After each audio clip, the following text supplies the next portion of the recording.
ఈసారి కంపల్సరీ గెలుస్తామన్న ధీమా మీలో స్పష్టంగా అవపడుతుంది. ఈ ధీమాకు కారణం ఏంటి? లాస్ట్ టైం చేసినటువంటి కష్టం అంటే నేను 93 బార్స్ ఈ ఓటింగ్ విధానం ఎలా ఉంటుంది అని ఈ యొక్క అవగాహన కల్పించడంలో ఈ అడ్వకేట్స్కు ఈ శిక్షణ ఇవ్వడంలో ఏమైనా లోపాలు జరిగినాయని అనుకోవచ్చా? ఖచ్చితంగా. ఎలా అంటే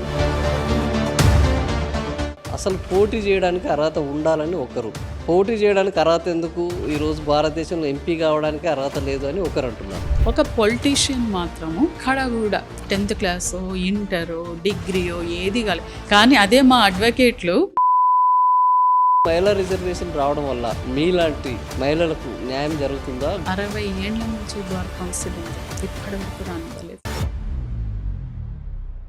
సో అడ్వకేట్ ప్రొఫెషన్కి ఒక రెస్పెక్ట్ కావాలి మేడం అని అడిగారు వాళ్ళు, అది తీసుకురావాలి. ఇది మామూలుది కాదు. ఇంతటి వృత్తిలో కూడా ఇంత లోయెస్ట్ రాజకీయాలు, కులాలు, వర్గాలు, ప్రాంతాలు, ఇది న్యాయ వ్యవస్థకు మచ్చ తెచ్చేది కదా. శారదా గౌడ్ అనేది, గుండ్రాతి శారదా గౌడ్ అనేది, గౌడ్ అనేది నాకు బ్రాండ్. సో కులము అనేది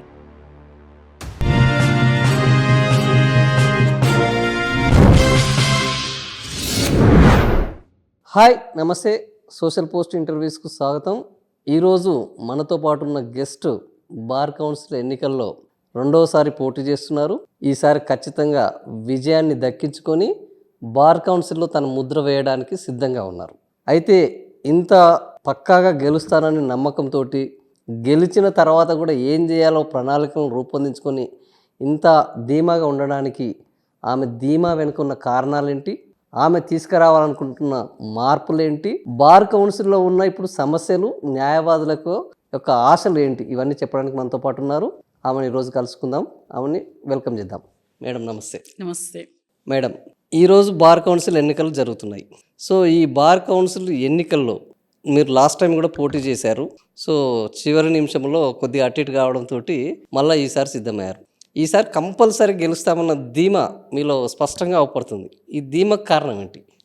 అంటే లాస్ట్ టైం చేసినటువంటి కష్టం అంటే నేను 93 బార్స్ తిరగడము, అందరితో కూడా ప్రతి బార్ని విజిట్ చేసి అక్కడున్న సమస్యలు ఏంటి, ఏ రకంగా ఉన్నాయి, అసలు ఎక్కడ లోపం జరుగుతుంది, ఎవరికి ఏం కావాలి, మహిళలకు ఏం కావాలి, కొత్తగా వచ్చిన యంగ్స్టర్స్ అడ్వకేట్స్కి వస్తారు కదా, యూత్, వాళ్ళకి ఏం కావాలి, సీనియర్ సిటిజన్స్కి ఏం కావాలి, అక్కడ ఫెసిలిటీస్లో ఏం లోపం ఉంది, అసలు ఎలా రన్ అవుతుంది, వాళ్ళకు ఉన్నటువంటి ప్రాబ్లమ్స్ ఏంటి అని చెప్పేసి చాలా బాగా దాన్ని తెలుసుకోవడం, నేను స్పందించడం, వాళ్ళు నాకు అక్కడ అన్నీ చెప్పడం, చేయడం, ఒక ఇంటిమసీ అనేది డెవలప్ అయింది. ఓకే, బాగా వాళ్ళతో అవ్వడంతో కూడా. ఇంకా ఒకటి ఏంటంటే, నాకు అక్కడ లాస్ట్ టైం ఫస్ట్ టైం మాకు తెలంగాణ ఏర్పడ్డ తర్వాత కొన్ని తెలంగాణ హైకోర్టు, ఆంధ్రప్రదేశ్కి హైకోర్టు. అయితే అదేమో ఆంధ్రప్రదేశ్ అనేది పాత పేరే కాబట్టి వాళ్ళకి 5 years. ఓకే. తెలంగాణ హైకోర్టు కొత్తగా ఏర్పడింది కాబట్టి 2 yearsకి. ఓకే. సో 2 years కోసం జరిగిన ఎలక్షన్ 2018లో. ఓకే. ఫస్ట్ టైం నాకు ఫస్ట్ టైం. సో అక్కడ మనకి జరిగే ఎలక్షన్ ప్రొసీజర్ ఎలా ఉంటుందంటే ఎమ్మెల్సీ టైప్ ఉంటుంది. ఇక్కడ ONE1, TWO2, THRE3 అలా ప్రిఫరెన్షియల్ ఓటింగ్ ఉంటుంది అలా అన్నమాట. అయితే అప్పుడు నేను అడిగేటప్పుడు అందరికి దండం పెట్టేసి నాకు ఓటు వేయండి అన్నాను, కానీ ONE1 వేయండి అని అడగలేదు. అంటే minimum ONE1 compulsory minimum. So అది అడగలేదు, కానీ దండిగా TWO2 లేచిండ్రు. ONE1 తగ్గిపోయింది. ఫస్ట్ ప్రిఫరెన్స్ తగ్గిపోయింది, సెకండ్ ప్రిఫరెన్స్ చాలా వచ్చింది. అది నాకు కౌంటింగ్ లో అర్థమైంది. ఓకే, ఎక్కడ లోపం అయ్యింది. ఓకే, ఇప్పుడు ఆ లోపాన్ని ఖచ్చితంగా సవరించుకొని విజయాన్ని సాధిస్తారన్న నమ్మకం ఏర్పడ్డది. సో ఇప్పటికి కూడా చాలా మందికి అసలు ఎన్నికల్లో మనం ఓట్లు ఎట్లా వేయాలి, ఓటర్లు ఏ ప్రాసెస్, ఎన్ని ఓట్లు కంపల్సరీ వేయాలి, ఈ ఓటింగ్ విధానం ఎలా ఉంటుంది అని ఈ యొక్క అవగాహన కల్పించడంలో ఈ అడ్వకేట్స్కు ఈ శిక్షణ ఇవ్వడంలో ఏమైనా లోపాలు జరిగినాయని అనుకోవచ్చా? ఖచ్చితంగా. ఎలా అంటే మనకి ఎమ్మెల్సీ ఎలక్షన్ ఉంటుంది. ఉమ్, ఉన్నప్పుడు పొలిటికల్ పార్టీస్ ఉమ్, ఏ పార్టీస్ అయినా కూడా వాళ్ళ అభ్యర్థులకు అవును ఓటు ఎలా వేయాలో ఒక శిక్షణ తరగతి పెడతారు వాళ్ళు. అవును అవగాహన అంటే కార్యక్రమాన్ని పెడతారు. వాళ్ళు అక్కడ ఒకటి ఎగ్జాంపుల్గా ఒకటి పెట్టేస్తారు. రేపు మాక్ బాయ్ ఎస్ ఎస్ ఎస్ రేపు ఉంది అనగా వాళ్ళు ఒక 2 days నుంచి వాళ్ళు తప్పులు చేయకుండా చాలా జాగ్రత్త తీసుకుంటారు. అవును ఇక్కడ ఏమవుతుందంటే ఇప్పటికీ కూడా 1 ఒకటేస్తాడు, ఉమ్, ఇంకొక ఆయన రైట్ వేస్తాడు, ఉమ్, ఇంకొక ఆయన రోమన్ అంకెల్ వేస్తాడు, ఇట్లా ఇట్లా ఒక ఆయన, ఉమ్. ఇంకో ఆయన చుక్క పెడతాడు, ఒక ఆయన ఫ్లవర్ పెడతాడు. ఇవన్నీ ఇన్వాలిడ్ ఇవన్నీ invalid. Last time 2000 votes invalid. Out of 39,000. Last time అంత లేదు, 25 లోపే ఉంది, 25 లోపలే ఉంది. 2,000 అయింది. 2000 పోయింది. అంటే లాస్ట్ టైం 600కే గెలిచారు. ఓకే అంటే మీకు ముగ్గురు గెలిచే వాళ్ళ 2000లో ఓకే ముగ్గురు అదే ఓడిపోయారు. అంటే వీళ్ళకి అవగాహన లేకపోవడం లేక వల్ల. లేక కానీ గతంలో ఉన్న జరిగిన పొరపాట్లను ఈసారైనా సవరించుకునే ప్రయత్నం ఏమైనా చేశారా? ఇప్పటికీ కూడా నేను వెళ్తే మళ్ళీ నన్ను క్వశ్చన్ చేస్తున్నారు. ఆ, ఎలా రాయాలి, ఏం రాయాలి. నేను చెప్తుంటే ఇలా ఎవరు చెప్పలేదమ్మా, మీరు మాత్రమే చెప్తున్నారు అని. ఓకే ఎందుకు నాకు ONE1 వేయాలి, లాస్ట్ టైం నేను ఎలా మిస్ అయ్యాను అని చెప్తున్నాను. మీరు అనుభవంతో చెప్తున్నారు. అనుభవంతో చెప్తున్నాను. ఇప్పుడు వచ్చే కొత్త వాళ్ళకి అసలు ఏమాత్రం తెలియదు. తెలియదు. ఎలా కౌంటింగ్ జరుగుతుంది, ఎలా ఎలిమినేట్ అవుతారు, ఏ టైప్లో వాళ్ళు ఎలిమినేట్ అవుతారు, అవును అసలు ఎట్లా ప్రాసెస్ మాత్రం చాలా మందికి తెలియదు. అసలు మెయిన్గా క్యాండిడేట్స్కి తెలియకపోయినా ఓకే, కానీ ఓటర్స్కి తెలియాలి. ఓటర్స్కి Day 1 నుంచి ఎలక్షన్ ఎప్పుడైతే స్టార్ట్ అవుతుందో ఆ రోజు నుంచే అది ఖచ్చితంగా ఓటర్స్కి చేరాలి. అవును మీరు వేయాల్సింది ONE1 TWO2 అని. ఆ, మళ్ళీ ఇప్పుడు ఒక కండిషన్ వస్తుంది అన్నారు, కానీ రిటర్న్లో మాత్రం ఇంకా రాలేదు. లేదు. ONE1 నుంచి FIVE5 వరకు 5 ఓట్స్ ఖచ్చితంగా వేయాలి, మ్యాండేటరీ అని చెప్తున్నారు. ఓకే కానీ అది మాత్రం ఇప్పటి వరకు ఓటర్స్కి చేరలేదు, క్యాండిడేట్స్కి చేరలేదు. అంటే ఇప్పుడు ఈ ఎలక్షన్ నిర్వహించే వాళ్ళు ఇంత పెద్ద ఎలక్షన్లో అసలు ఓటు ఎట్లా వేయాలో చెప్పలేని పరిస్థితిలో ఎలక్షన్ నిర్వహిస్తే ఆ ఎలక్షన్కు ఏ రకంగా న్యాయం జరిగినట్టు మేడం? ఇప్పుడు ఎలా ఉంటుందంటే కొత్తగా వచ్చేవాళ్ళు ఏదో చెయ్యాలి అనుకొని వచ్చేవాళ్ళు మాలాంటి వాళ్ళకి చాలా ఇబ్బంది. ఇప్పుడు ఆల్రెడీ దాంట్లో 20 years నుంచి ఉన్న వాళ్ళు ఉన్నారు, 30 years నుంచి ఉన్న వాళ్ళు, 40 years నుంచి ఉన్న వాళ్ళు కూడా ఉన్నారు. వాళ్ళకు ఒక అవగాహన ఉంటుంది, వాళ్ళు ఎలా ఓటు తెచ్చుకోవాలి, వాళ్ళు ఎలా గెలవాలో వాళ్ళకు ఒక ఐడియా ఉంది. ఐడియా ఉంటుంది మరి. కానీ ఇప్పుడు కొత్తగా వచ్చేవాళ్ళు, ఇప్పుడు నేనేమో లాస్ట్ టైం చేస్తా కాబట్టి నాకు అవగాహన ఉంది. ఇప్పుడు కొంత న్యాయబద్ధంగా ఒక పద్ధతిలో వచ్చి నేను ఖచ్చితంగా అడ్వకేట్స్ చెయ్యాలి అని ఒక ఉత్సాహంతో బాగా మెచ్యూరిటీ ఉన్న వాళ్ళు, ఒక ఏజ్ ఉన్న వాళ్ళు, ఎక్స్పీరియన్స్ ఉన్న వాళ్ళు కూడా వస్తున్నారు. ఓకే అలాంటి వాళ్ళకు కూడా తెలియకపోతే ఎలా? ఇది అభ్యర్థులకు గెలిపోవడంలో తారుమారు చేసే పెద్ద అంశం కదా. ఖచ్చితంగా జరుగుతుంది. సో ఇది అభ్యర్థి యొక్క డ్యూటీయా లేకపోతే ఎలక్షన్ నిర్వహించే వాళ్ళ? ఎలక్షన్ నిర్వహించే వాళ్ళు ఏ రోజైతే ఎలక్షన్ షెడ్యూల్ ఇస్తారో ఆ రోజే చెప్పాలి. చెప్తే ఏమవుతుందంటే మేము కూడా ప్రచారంలో ఉంటాం. దాదాపు 2 months నుంచి నేను తిరుగుతున్నాను, ఇంకో కొందరు 6 months నుంచి తిరుగుతున్నారు. ఇలాంటి వాళ్ళకి అన్యాయం చేసినట్టే కదా. ఓటు ఎట్లా వేయాలో తెలియకుండా ఎలక్షన్ లో ఓటు ఏమని అడగడం ఎంత అన్యాయం చేసినట్టే కదా. అంతే కదా. మరి మళ్ళీ న్యాయ వ్యవస్థలో అన్యాయం ఇది. అంతే కదా. అంతే మరి. ఏదైనా అన్యాయం జరిగితే న్యాయ వ్యవస్థ దగ్గర పోతారు. అదే కదా. కానీ న్యాయ వ్యవస్థలోనే న్యాయం జరిగే పరిస్థితి లేదు. చాలా ఉంటాయి. వాటన్నిటి లోపల ఎలక్షన్ మెథడ్ అనేది మనం ఎలక్షన్ పెట్టేదే అందుకు. అవును ఇప్పుడు ఇవన్నీ జరిగేవి ఫిల్టర్ అవ్వడానికి. ఈ ఫిల్టర్ అవ్వే క్రమం లోపల న్యాయంగా వస్తే ఓకే. కానీ ఇలా తెలియక చేసుకున్న పొరపాట్ల వల్ల చాలా మంది న్యాయమైన అభ్యర్థులు కోల్పోయే అవకాశం ఉంటుంది. అర్హత ఉన్న అభ్యర్థులు కోల్పోయి. ఇప్పుడు ఈ అర్హత ఉన్న అభ్యర్థుల దగ్గర కూడా ఒక పేచీ వచ్చింది మేడం. అసలు పోటీ చేయడానికి అర్హత ఉండాలని ఒకరు, పోటీ చేయడానికి అర్హత ఎందుకు, ఈరోజు భారతదేశంలో ఎంపీ కావడానికి అర్హత లేదు అని ఒకరు అంటున్నారు. మీ అభిప్రాయం ఏంటి? ఇది చాలా రోజుల నుంచి ఉన్నది పొలిటికల్గా. అయితే నేను కూడా చాలాసార్లు రైజ్ చేస్తాను. ఎందుకంటే ఒక అడ్వకేట్ అన్నప్పుడు LLB ఉండాలి అంటున్నారు, డాక్టర్ కావాలంటే MBBS ఉండాలి అంటున్నారు, ఇంజనీర్ కావాలంటే బీటెక్ ఉండాలి అంటున్నారు.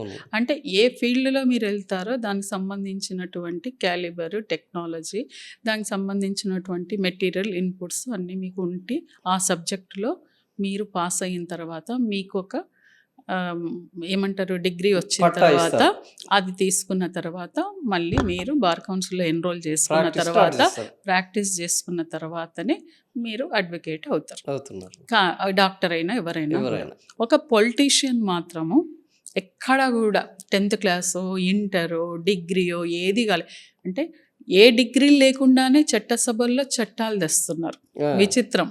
కానీ అదే మా అడ్వకేట్లు ఎలిజిబిలిటీ లేనటువంటి క్యాండిడేట్స్ చట్టాలు చేసి చట్టసభల్లో చట్టాలు పాస్ చేసుకొని మా మీద రుద్దుతుంటే చదువుకున్న మేమేమో అవి ఇంప్లిమెంటేషన్ చేయడంలో బుక్కులు తీసి ఇప్పుడు సిఆర్పిసి, సిపిసి, తర్వాత ఐపీసీ ఇవన్నీ వస్తున్న తరుణం లోపల ఇన్ని గానం మార్పులు చేసి మొన్న పెద్ద పెద్ద పేర్లు పెట్టిండ్రు. సర్వశిక్ష ఏవేవో అవి నోర్లు కూడా తిరుగుతలేవు, బిఎన్ఎస్ అవి ఇవి అని చెప్పేసి ఇవన్నీ మార్చేస్తున్నారు.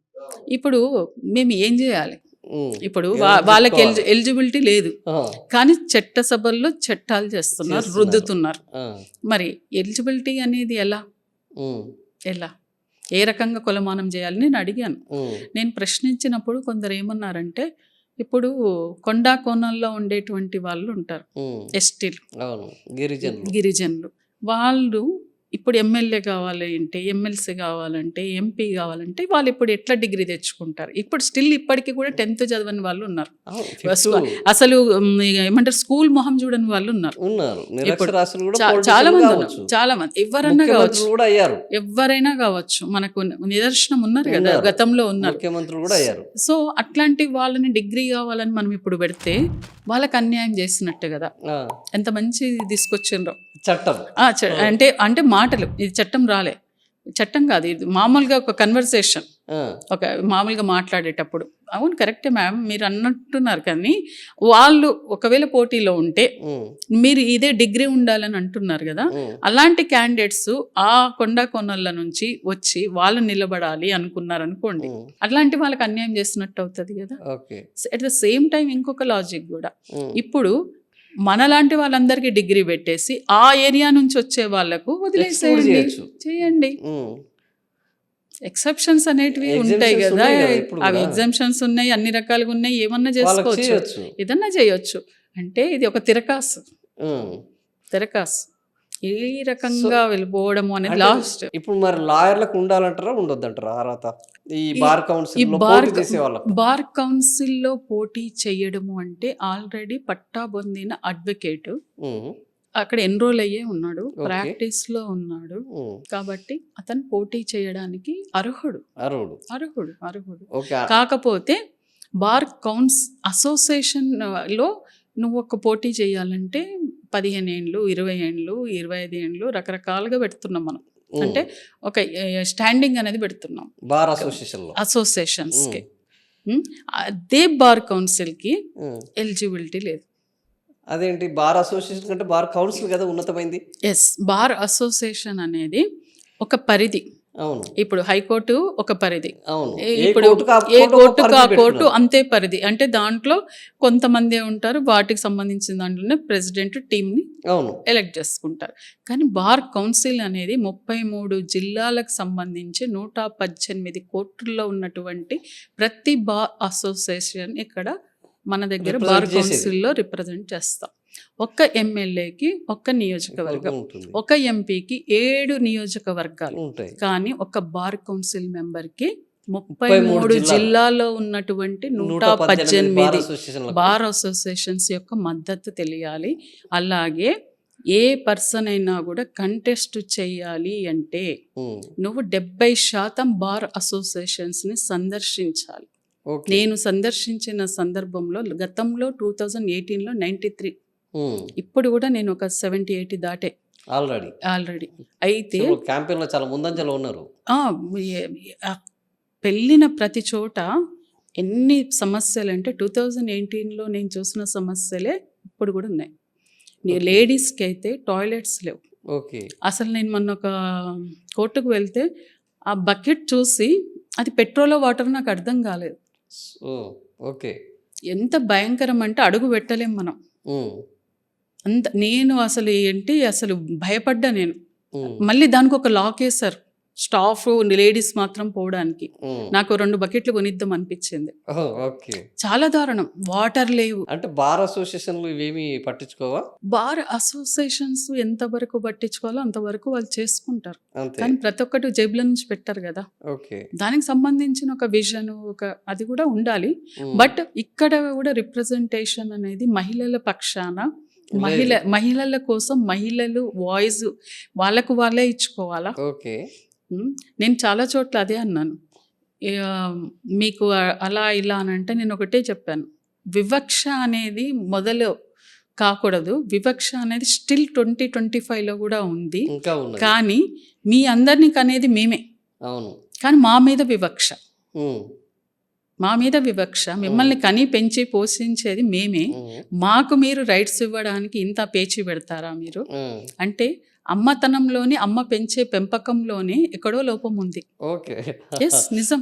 అది కూడా మీరే యాక్సెప్ట్ చేస్తున్నారు. నేనే యాక్సెప్ట్ చేస్తాను. ఓకే. నేను ఇస్తాను. నేను నిన్న మొన్న ఫేస్బుక్లో కూడా ఓకే. పెట్టేశాను నేను. ఆ. అంటే బాధ అనిపించింది చాలా. ఓకే. అంటే మహిళలకు ఓట్లు వేయడానికి కూడా చాలా కష్టపడాల్సి ఉన్నారు వాళ్ళు. మీకు ఓఎన్ఈ1 వెయ్యాలి అంటే చాలా ఇబ్బంది పడుతున్నారు. చాలా ఇబ్బంది పడుతున్నారు పేరు పట్ల ONE1 రాయడానికి. నా కులంలోనే నేను అందరి దగ్గరికి వెళ్తాను, అందరితో మాట్లాడతాను, అందరి ఓట్లు నాకు వస్తాయి. బట్ నాకు ఇప్పుడు రావట్లేదు. శారదా గౌడ్ అనేది, గుండ్రాతి శారదా గౌడ్ అనేది, గౌడ్ అనేది నాకు బ్రాండ్.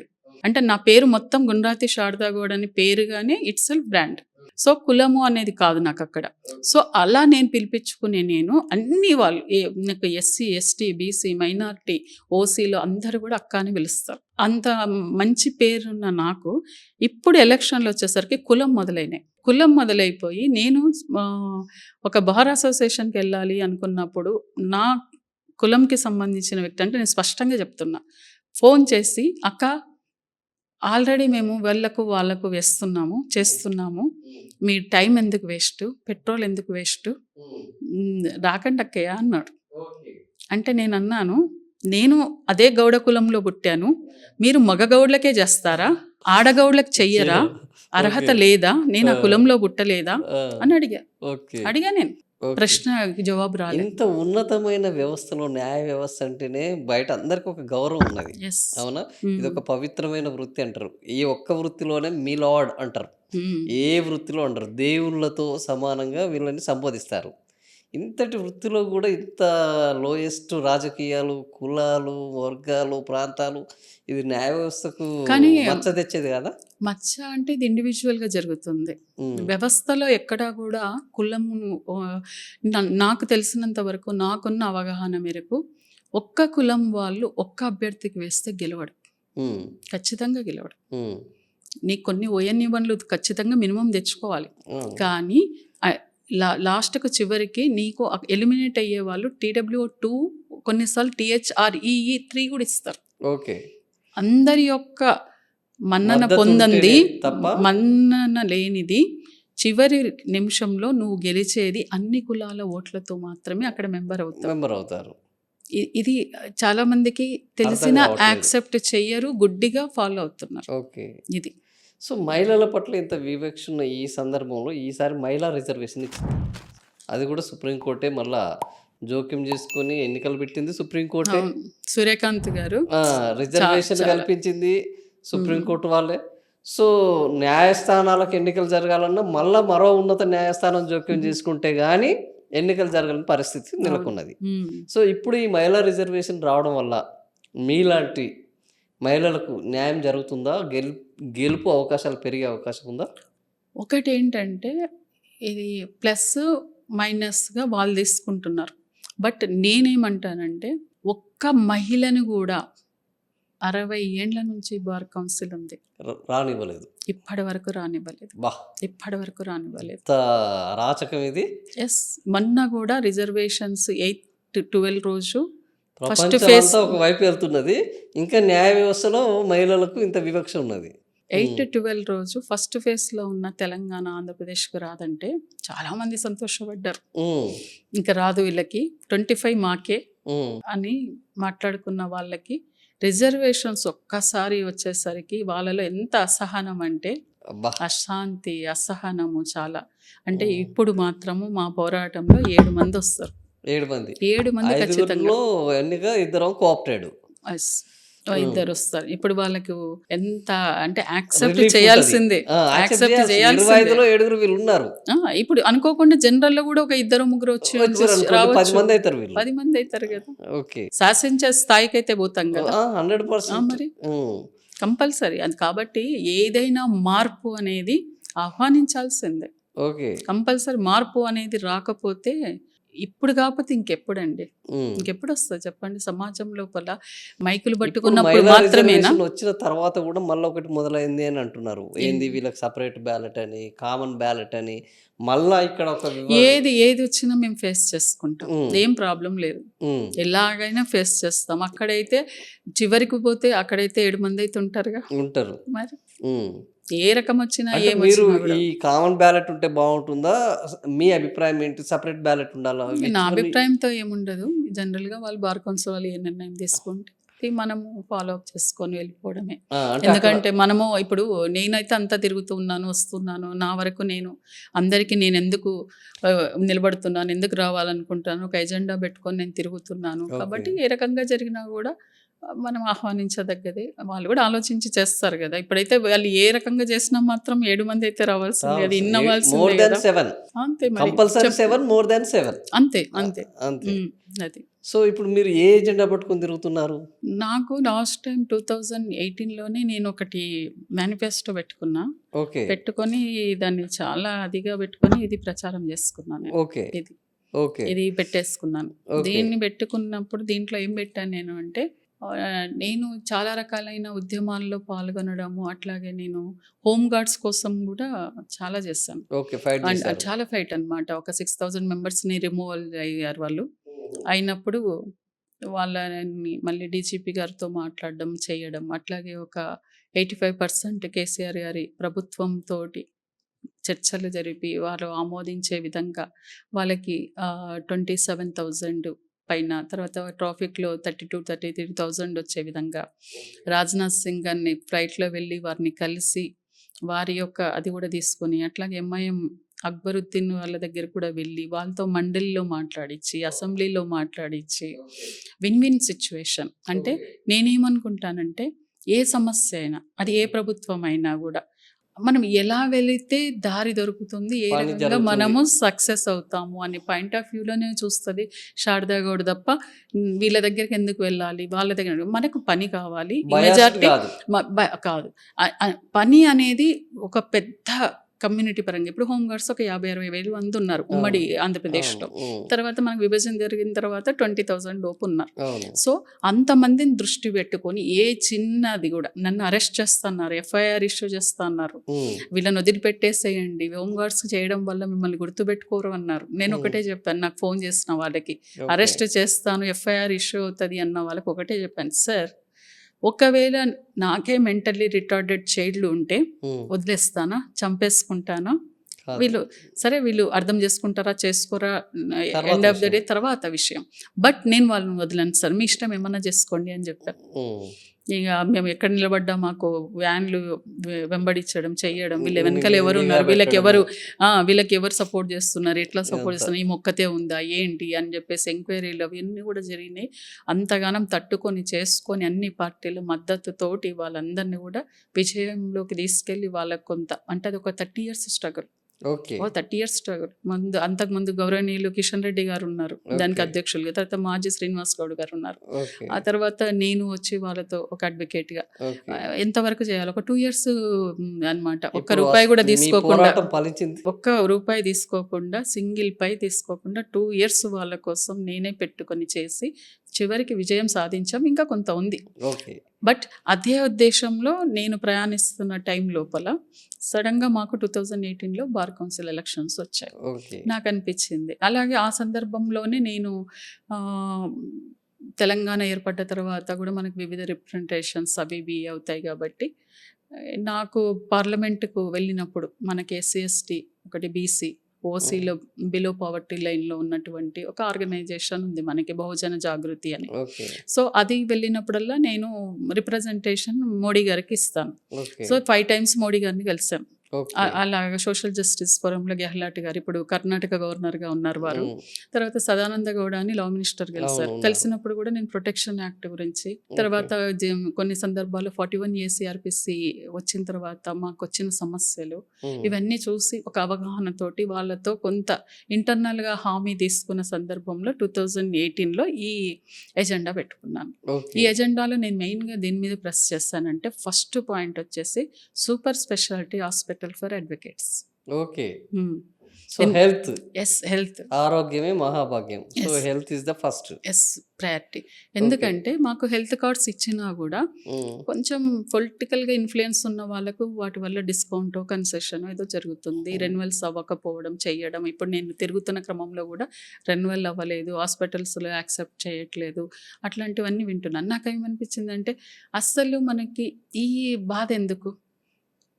బార్ కౌన్సిల్ డే 1 రోజు నాకు ఎన్రోల్ అయిన తర్వాత బార్ కౌన్సిల్ నుంచి ఒక కార్డు వస్తుంది నాకు. అది నా ఐడెంటిటీ. ఆ కార్డుని నేను ప్రభుత్వంతో మాట్లాడుకొని కొంత జాగా తీసుకొని ఒక హాస్పిటల్ నిర్మింపజేసుకున్న తర్వాత నా అడ్వకేట్స్ కోసమే దాంట్లో 50 రూపాయల ఖర్చుతో కూడిన 50 లక్షల వరకు జరిగే సర్జరీ కూడా నా హాస్పిటల్లో నా వాళ్ళకి, అంటే కపుల్, నా పిల్లలకి, మా పేరెంట్స్కి, ఆయన పేరెంట్స్కి ఆ హాస్పిటల్లో ఫ్రీగా జరగాలి. ఇది నా ఎయిమ్. ఆర్టీసీ వాళ్ళకు, రైల్వే వాళ్ళకు, మా మేనమామ వాళ్ళు ఉండేవాళ్ళు, వాళ్ళని చూస్తాను. మా వదిన వాళ్ళ అత్తగారికి కూడా అక్కడే కళ్ళ ఆపరేషన్ జరిగింది ఫ్రీగా. చాలా నీట్గా ఉంటుంది. నాకు అదే అనిపించింది. రైల్వేలో కూడా అక్క బావ వాళ్ళు ఉంటారు అనమాట, అక్కడ అది కూడా చూస్తాను నేను. ఆ రెండు మా ఫ్యామిలీస్లోనే హైయర్ పోస్ట్లలో ఉన్నారు. నాకు అనిపించింది, నాకు ఆలోచన వచ్చి నేను 18లోనే ఇది పెట్టేస్తాను, ఫస్ట్ పాయింట్గా పెట్టాను. జీవితంలో మనిషికి నా ఫస్ట్ ప్రియారిటీ అదే ఇచ్చేసాను. అంటే ఒక అడ్వకేట్ తన జీవితంలో కష్టపడ్డదంతా 4 పిల్లర్స్ అంట నేను. ఫస్ట్ పిల్లర్ హెల్త్ విషయంలో, సెకండ్ పిల్లర్ వచ్చేసి పిల్లల ఫీజులు డొనేషన్స్ కట్టడంలో, థర్డ్ వన్ వచ్చి ఒక కోరిక, ఇల్లు కట్టుకోవాలి అని ఒక కోరిక, షెల్టర్. ఫోర్త్ వన్ వచ్చేసి పెళ్ళి, ఎస్, వీటి కోసము మనం జీవితంలో మొత్తం హెచ్చిస్తాం అంతే. అందుకని చెప్పేసి వీటికి సంబంధించి కూడా నేను ఇంకొక ఆలోచన చేసుకున్నా. వీటికి మాకు బ్యాంకుకి వెళ్తే మీరేం చేస్తారు? అడ్వకేట్ లోన్ ఇవ్వం. మీ అమ్మాయి అబ్బాయో జాబ్ ఉంటే ఐటీ పెడితే ఇస్తాం. సో నాకేమనిపించిందంటే ఇలా కాదు, మనం ఒక లోన్ తీసుకొని ఇల్లు కట్టాలన్నా, పిల్లలకి ఏదన్నా ఫారిన్ ఎక్కడన్నా వెళ్ళినా కూడా వాళ్ళకి కొంత మనం తీసుకోవాలన్నా, రిక్రియేషన్గా అయినా లేకపోతే పెళ్ళి అయినా ఏదైనా కూడా మనకు అమౌంట్ కొంత ఉంటుంది. అలాగే గవర్నమెంట్తో కూడా కొంత తీసుకొని ఒక అడ్వకేట్స్ కోసం ఒక బ్యాంక్ పెట్టాలి. ఎస్, అడ్వకేట్ కోసం ఒక బ్యాంక్ పెట్టించుకోవాలి. ఎందుకంటే సిటీ సివిల్ కోర్టులో మాకు ఒక సొసైటీ ఉంది. ఆ సొసైటీలో మాకు ఎప్పుడైనా ఇబ్బంది వచ్చినప్పుడు గోల్డ్ పెట్టేసి మేము డబ్బు తీసుకుంటాం ఇమీడియట్ గా. అక్కడ నాకు ఒక ఐడియా ఉంది. సో అదే మన అడ్వకేట్స్ పెట్టుకుంటే ఎంటైర్ 33 జిల్లాలకు సంబంధించినటువంటి ఒక బ్యాంకు మా దగ్గర ఉంటే ఇది సక్సెస్ అయిన తర్వాత మనం జిల్లాలకు కూడా వ్యాపింపజేయచ్చు, కోఆర్డినేషన్ చేసుకోవచ్చు ఎక్కడిదక్కడ. ఎందుకంటే మేము కట్టే పెద్ద మొత్తం అమౌంట్ ప్రభుత్వానికే పోతుంది. మేము అది కన్విన్స్ చేసుకోగలిగితే, నాకు ఆ నమ్మకం ఉంది, ఆ కన్విన్స్ చేసుకోగలిగితే మా బ్యాంకుకు కొంత వాళ్ళు వేస్తే అవి వాటితోటి మేము ఇవన్నీ చేసుకోగలుగుతాం. ఒకటి. సెకండ్ వన్ వచ్చేసి నేను 41 ACRPC ఈజీ సొల్యూషన్ పెట్టుకున్నాను. ఎందుకు పెట్టాను అంటే గతంలో 41 ACRPC లేకముందు మాకు రిమాండ్స్ కానీ, బెయిల్ పిటిషన్స్ కానీ, షూరిటీస్ ఫర్నిష్ చేయడం కానీ 6-7 o'clock వరకు మేము బెయిల్ ఆర్గ్యుమెంట్స్ చేస్తే మా జూనియర్స్ షూరిటీస్ ఫర్నిష్ చేస్తే వాళ్ళకు డబ్బు వచ్చేది, మాకు డబ్బు వచ్చేది. అలాగే క్లయింట్స్ కూడా హ్యాపీగా ఇంటికి వెళ్ళిపోయేవాళ్ళు. వాళ్ళకి బెయిల్ రావడం వల్ల రెండోది ఇంటిమసీ పెరుగుతుంది. బెయిల్ తర్వాత మళ్ళీ స్టార్ట్ కదా, రిలేషన్షిప్ బిల్డప్ అవుతుంది అక్కడ. ఎందుకు వానికి అంటిల్ అన్లెస్ వాని కేసు క్లోజ్ అయ్యే వరకు, అక్విటల్ అయ్యే వరకు మాతోనే ఉంటాడు. సార్ మేడం అని పిలుస్తాడు స్టార్టింగ్ లో సార్ మేడం, అక్క వదిన అన్న అనుకుంటా మా దాంట్లోకి రిలేషన్షిప్ కి వస్తారు. ఇప్పుడు బాండింగ్ వచ్చేస్తుంది. 41 ACRPC వచ్చిన తర్వాత నీకు పోలీస్ స్టేషన్ లో బెయిల్ ఇచ్చేస్తే పోలీసు కాకి చొక్కాతో ఎవరైనా కూడా సార్ అంటారు తప్ప అన్న అంటారా? అంటే అతను ఒప్పుకున్నా ఒప్పుకోకపోయినా వీళ్ళకి కూడా అనబుద్ధి కాదు.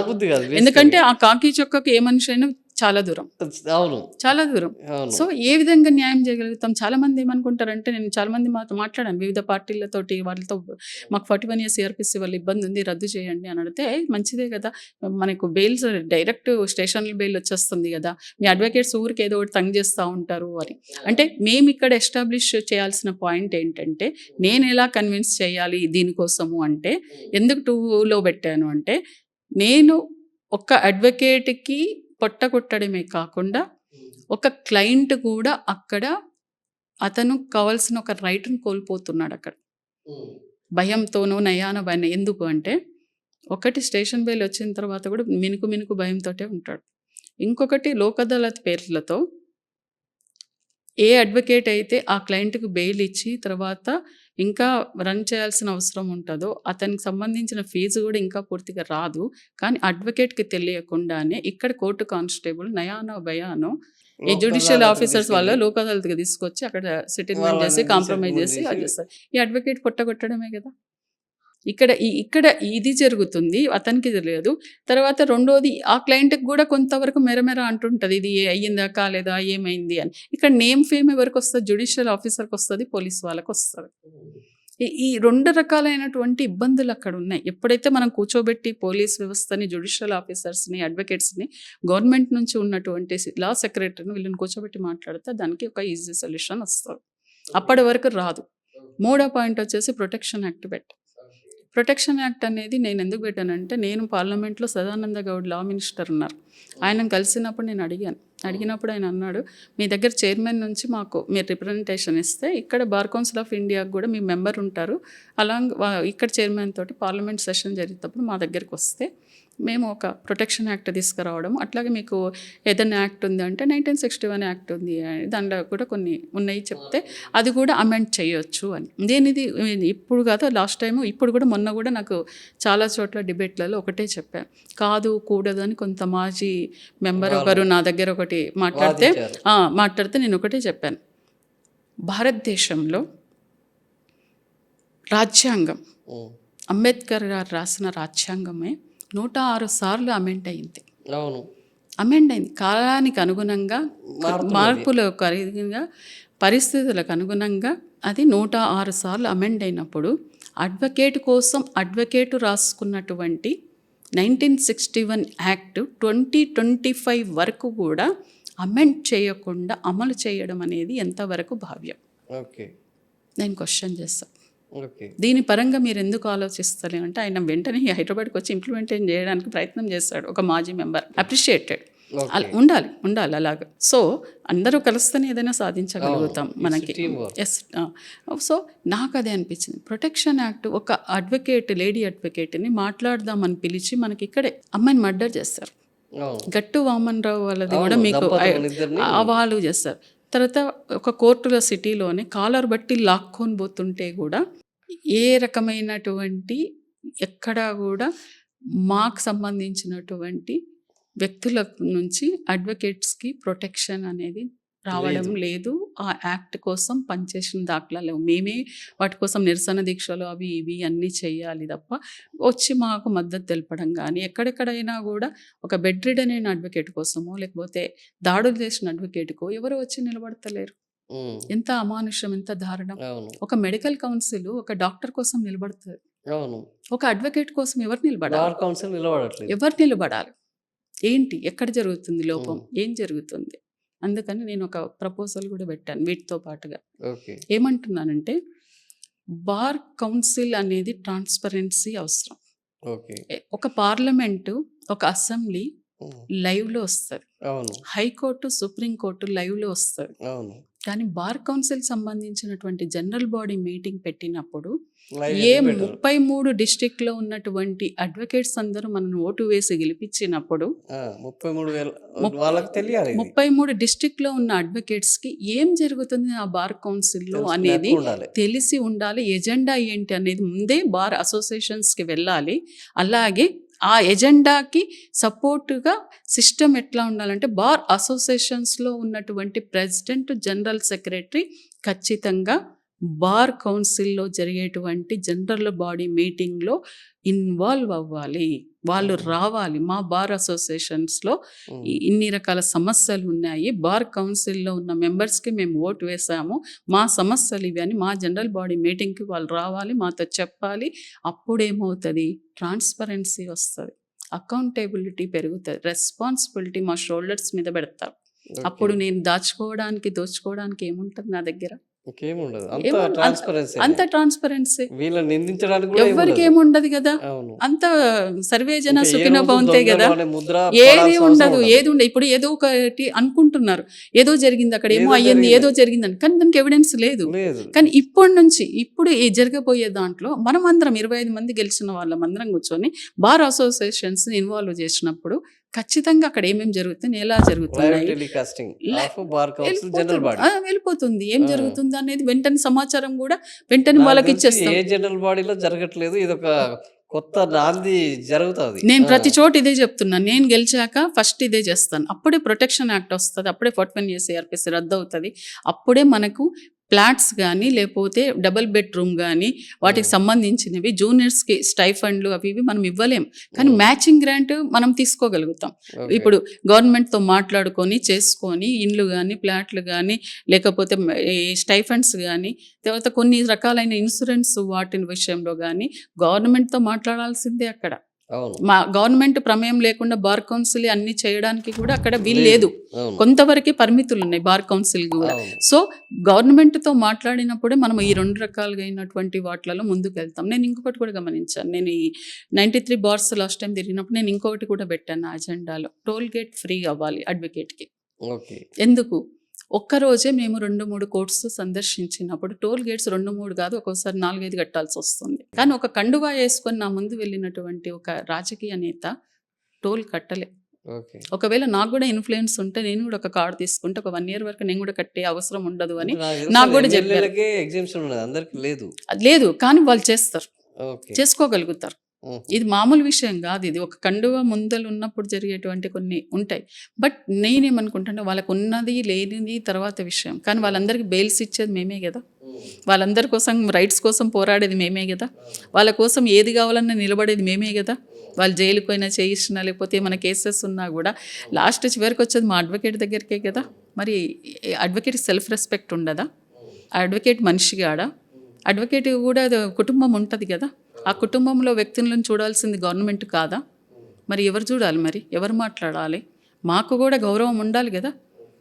ఇప్పుడు గౌరవం అనేది ఇప్పుడు నమస్కారం పెట్టినప్పుడు ప్రతి నమస్కారం పెట్టడం సంస్కారం.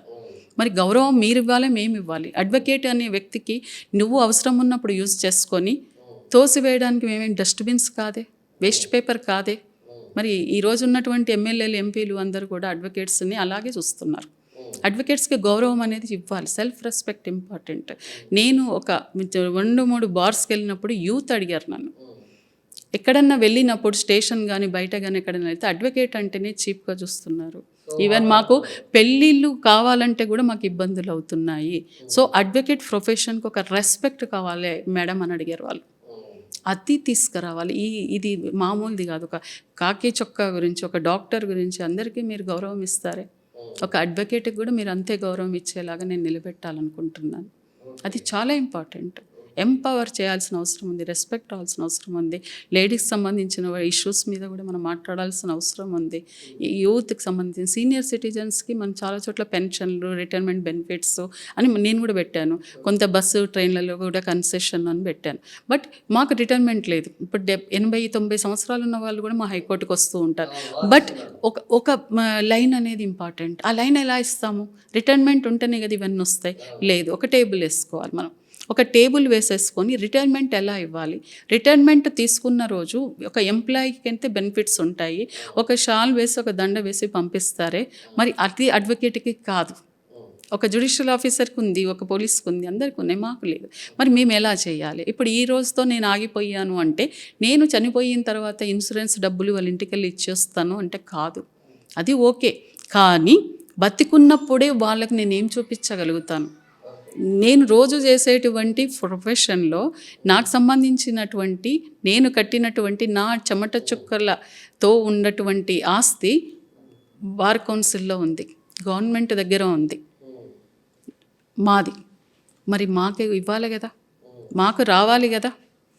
సో అది ఎట్లా రాబట్టుకోవాలి, ఎట్లా చేసుకోవాలి. అట్లాగే చాలా చోట్ల మా లా స్టూడెంట్స్కి ప్రాక్టీస్ చేసే వాళ్ళు కొందరైతే లీగల్గా కొన్ని వేరే చూసుకుంటూ వాటిలలో ఉండేవాళ్ళు ఉన్నారు. రకరకాల, అంటే ఒక అడ్వకేట్ అనే వ్యక్తి రకరకాల పొజిషన్స్లో ఉన్నారు. ఇప్పుడు ఆ పొజిషన్స్లో కూడా గవర్నమెంట్ నుంచి కూడా నెంబర్ ఆఫ్ పోస్టులు ఉన్నాయి.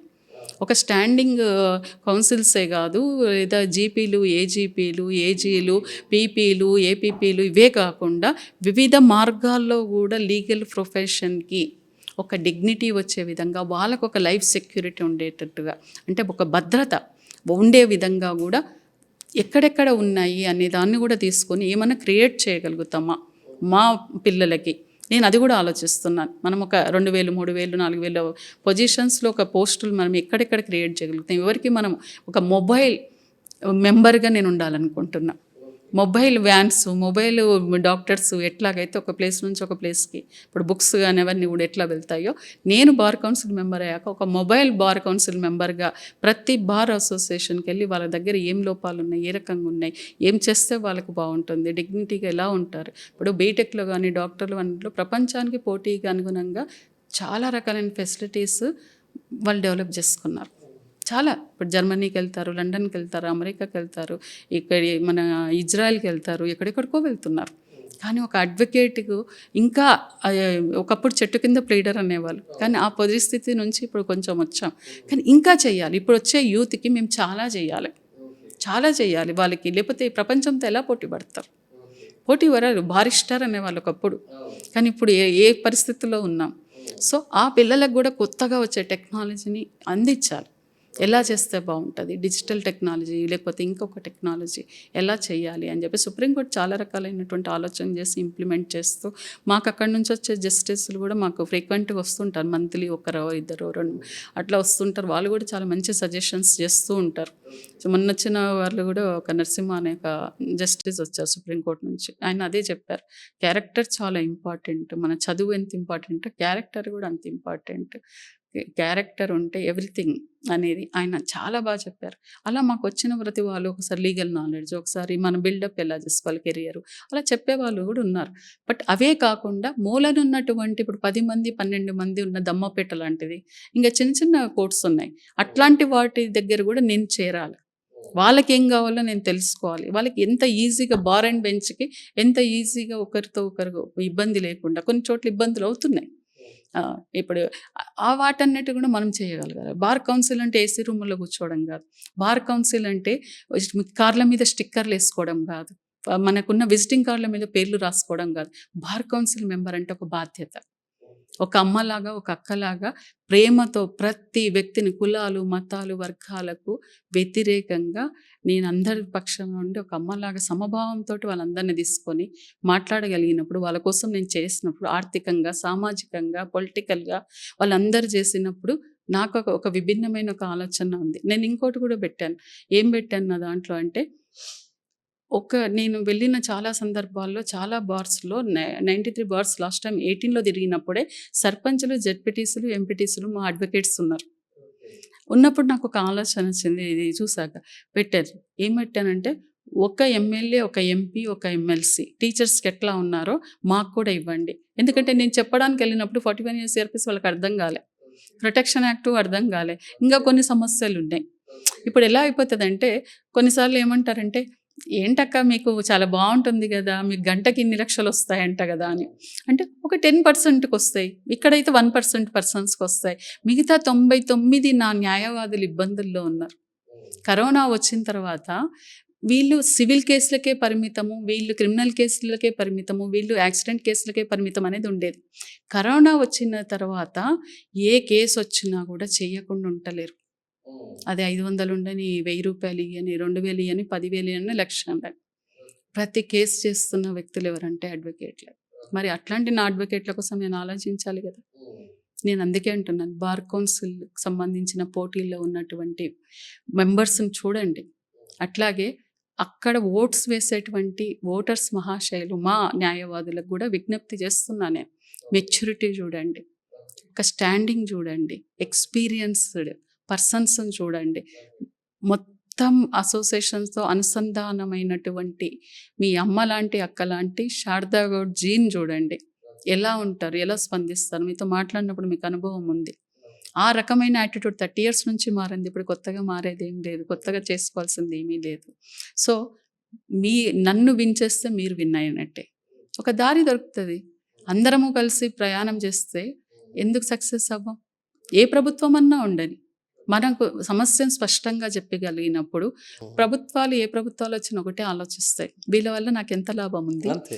ఈ గ్రూప్కి నేను చేయడం వల్ల ఆ గ్రూప్ నుంచి నాకేమన్నా వస్తుంది అన్నప్పుడు నేను ఒక మెంబర్ అయిన తర్వాత ఏదో ఒక దాంట్లో పిలుస్తాను.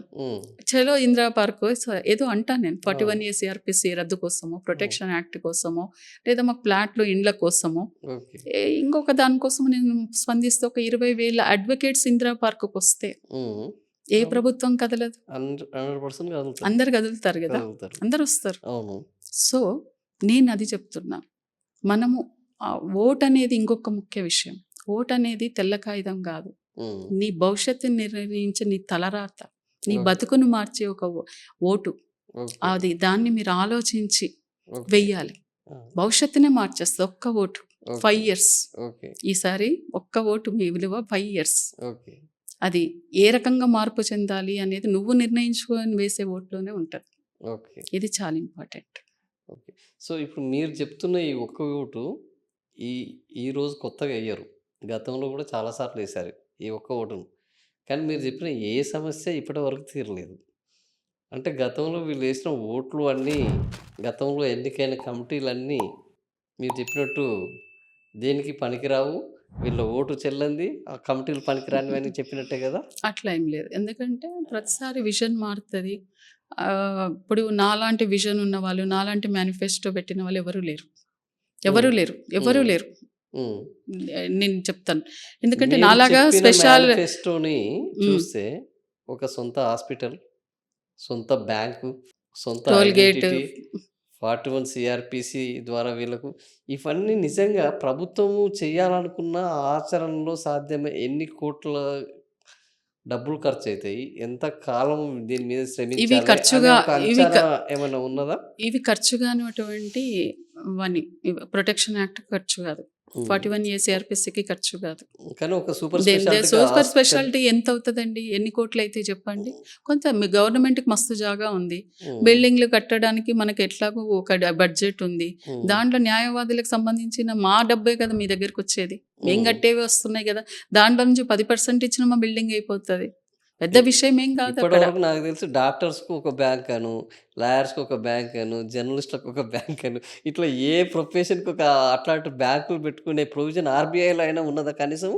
మనము అంత దూరం వెళ్ళడానికి ఆస్కారం ఇచ్చేటువంటి ఒక వినూత్నమైన ఆలోచన ఈరోజు శారదా గౌడ్ చేస్తుంది. మార్పు చెందొచ్చు కదా. ఇప్పుడు వాళ్ళందరికీ అవసరం లేదు.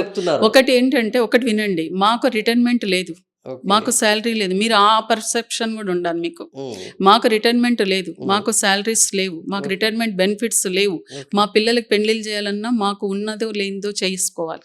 ఒకరు 1,00,000 రూపాయలు పెట్టి పెళ్లి చేస్తే, ఒకరు 50 లక్షలు పెట్టి పెళ్లిళ్ళు చేస్తారు. ఒకరు ప్రభుత్వ బడుల్లోని పిల్లల్ని చదివిస్తే, ఇంకోరు దగ్గరలో ఉన్న ప్రైవేట్ స్కూళ్ళలో చదివిస్తున్నాం అడ్వకేట్లు. ఇప్పటికీ కూడా ఒక సంచి బియ్యం తెచ్చుకొని తినే అడ్వకేట్లు చాలా మంది ఉన్నారు, 5 కిలోల బియ్యం తెచ్చుకొని తిన్న వాళ్ళు చాలా మంది ఉన్నారు. మరి మాకు ఏమీ లేనప్పుడు మాకంటూ ఒక అవకాశాన్ని కల్పించుకోకూడదని ఏముంది అక్కడ? మిగతా వాళ్ళందరికీ అన్ని రకాలుగా ఉన్నాయి, ఒక అది ఉంది, మరి మా కోసం మేము ఆలోచించుకోవాలి కదా. ఆలోచన ఉంది మాకు, దాన్ని ఎట్లా సాధించుకోవాలి, ఒక యూనిటీగా ఎట్లా ముందుకెళ్ళాలి అనేది ఒక స్టార్ట్ చేస్తాము. ఖచ్చితంగా అందరి సపోర్ట్ ఉండాలి, మీ సపోర్ట్ ఉండాలి, అందరి సపోర్ట్ ఉండాలి. ఇప్పుడు నేను చెప్పేదంతా కూడా అందరికీ పోవాలంటే కూడా మీ సపోర్ట్ నాకు అవసరమే. ఇది పాజిటివ్గా వెళ్ళిపోయినప్పుడు ఎందుకు ఆలోచించారు? మరి 75 సంవత్సరాలు ఉన్నటువంటి వ్యక్తి ఇప్పటికీ కోర్టుకు వచ్చి వాదిస్తున్నాడే, మరి ఎట్లా? ఆయన హెల్త్ చూడొద్దా? ఆయనకు సంబంధించినటువంటి ఆర్థికంగా అతని బాధలు వినొద్దా, చెయ్యొద్దా? ఎట్లా మరి? ఎట్లా? ఎక్కడో ఒక దగ్గర ఆగాలి కదా, ఎక్కడో దగ్గర అన్ని కామాలు పెట్టుకోతే ఎట్లా? ఫుల్ స్టాప్ పెట్టండి.